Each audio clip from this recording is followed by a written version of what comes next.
I finally finished the pie skirt! This is an overlay piece, which means that you need to wear a skirt underneath it. This is the third and final part. So here is the waistband. I measured my waist, added a little bit of extra for the seams, added interfacing, so that iron-on interfacing will make it more stable and keep it from stretching. And I ironed in the bottom edge so that when I sew it to the skirt, it'll be nice and clean.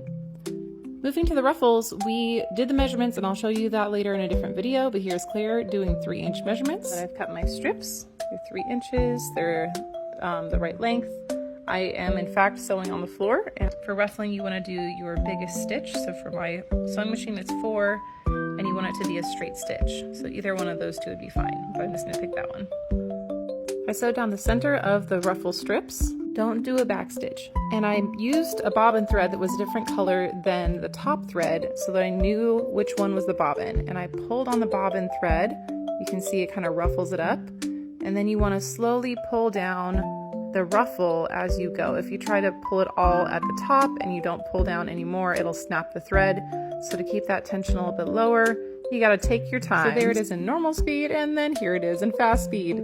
But make sure that you are careful and take your time with this. If you don't, you will snap that and you will cry and have to do it all over again. So just take your time and go slow. I did one end and then flipped it over into the other end to keep from having too much problem. Then I went through and made sure that it was nice and even so all the ruffles made sense.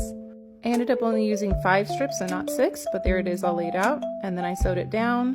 It took a while, but I finally got the waistband pinned how I wanted it to be and added where the zipper was going to go.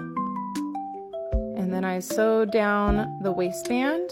You want to take your time, make sure you pin that really well, make sure it's where you want it to be. And then here you can see the zipper, and I added a clasp at the waistband, and here it is all finished! Look at it! If I was to do it again, I'd probably go a little bit shorter, but I'm still so happy with this. It's a perfect Lolita length. Thanks so much to my friend Claire for doing this with me and making it happen. Thank you for joining. Have a pie-tacular day.